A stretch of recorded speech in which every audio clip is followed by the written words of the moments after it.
Found in the accident investigation and how was that handled? Was the CIA involved or whoever? But it was done intentionally. A família de Grissom não sabe quem foi responsável pela sua morte e o que realmente aconteceu. Mas eles dizem que a NASA sabe a verdade. Gus gave his life for this program, and I feel like that it is up to NASA to come forward and give us a direct answer to what really happened. Teria Gus Grissom e os astronautas da Apollo 1 sido vítimas de um acidente? Ou foram silenciados porque sabiam demais? Você pode nunca saber. A causa do incêndio ainda continua um mistério, e a cápsula continua trancada em uma base militar americana. Mas Grissom não foi o único crítico da Apollo que teve uma morte suspeita e precoce. Thomas Ronald Byron foi um inspetor de segurança durante a construção da Apollo 1. Depois do incêndio, Byron testemunhou perante o Congresso que o programa Apollo tinha tantos problemas que os Estados Unidos jamais chegariam à Lua. Ele chegou mesmo a dizer que as suas opiniões o transformaria em um alvo humano.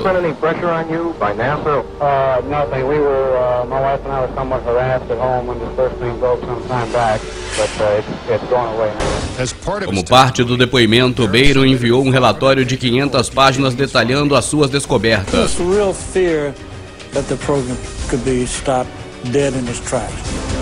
Mas exatamente uma semana após o depoimento, seu carro foi atingido por um trem. Byron, sua esposa e sua filha morreram na hora. I believe that Thomas Ronald Barron was murdered because he had the truth to tell about the Apollo project. Os relatórios de Byron desapareceram misteriosamente e depois desse dia jamais foram encontrados. Mas o programa Apollo continuou, assim como a tensão das mortes precoces. Entre 1964 e 1967, um total de 10 astronautas morreram em acidentes estranhos. Essas mortes correspondem a surpreendentes 15% da equipe de astronautas da NASA. Keep something that's alive wrapped up and covered over. You've got to eliminate all the people that can talk about it. E chegamos ao último segmento deste vídeo. Já temos praticamente todas as provas, evidências de que o homem não foi à Lua. Mas para fechar, para encerrar esse assunto, neste segmento você vai conhecer uma filmagem que há pouco tempo foi colocada na internet. E deixa eu aqui abrir um parênteses. Olha, o Gutenberg foi o homem que inventou a imprensa.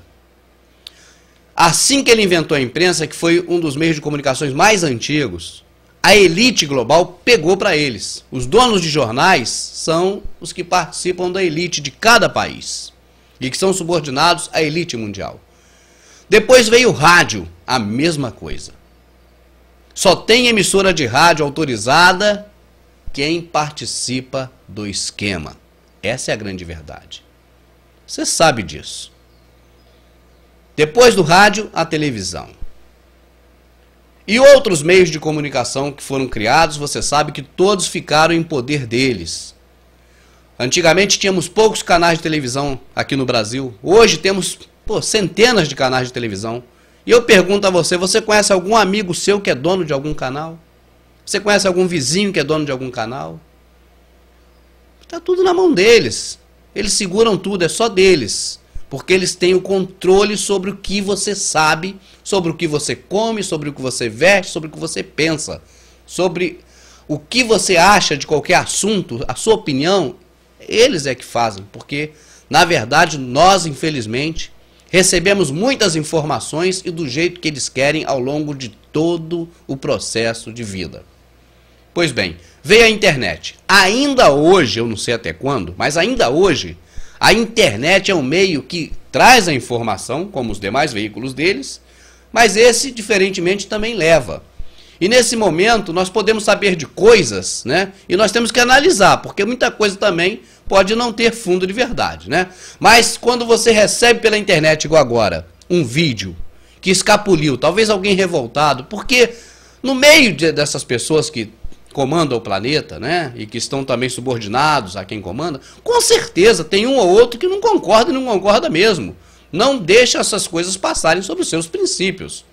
E quando tem a oportunidade, anonimamente, joga no ventilador, né? E a imagem que você vai assistir agora é uma dessas preciosidades. Você nunca viu na TV comercial e possivelmente nunca vai ver.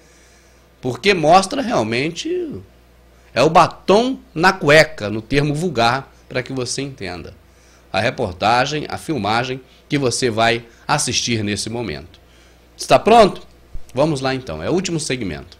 E finalmente o elemento que prova a verdade. Michael Collins, Ed Aldrin e Neil Armstrong, encenando parte da sua missão durante cerca de 1 hora, com áudio e os ensaios de excepcional nitidez. Eles conversam sobre as técnicas utilizadas para conseguir essa engenhosa imagem da Terra à distância. Isso para mostrar em sua viagem a falsa distância dela, e para nos iludir que havia passado além dos anéis de radiação de Van Halen. Não se pode de maneira nenhuma interpretar que essa encenação foi feita por alguma outra razão anterior à missão, pois a mesma gravação está assinalada como feita em 18, 19 e 20 de julho de 1969. Os mesmos dias da missão, quando diziam que estavam bem próximos da órbita lunar. E fica claro que essa é uma genuína gravidade e as gravações foram feitas a bordo da nave espacial verdadeira, o que foi necessário para convencer a imprensa da sua autenticidade. Mas não estavam tão longe da órbita terrestre como veremos adiante. Essas cenas nunca antes foram vistas nem escutadas. No solo, o diálogo entre os astronautas e o controle em Houston são bem audíveis.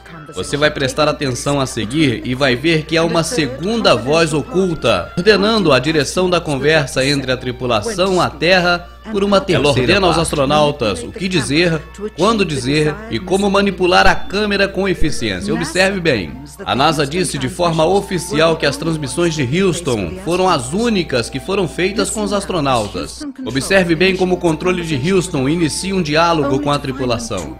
Mas a tripulação se encontra muito preocupada com os truques, com a farsa para responder. Então passa-se um momento e se escuta por trás a clandestina terceira parte falando. E rapidamente eles ordenam: talk, falem. Imediatamente Neil Armstrong fala. Hello, Apollo 11. Houston, Goldstone says that the TV looks great. Over.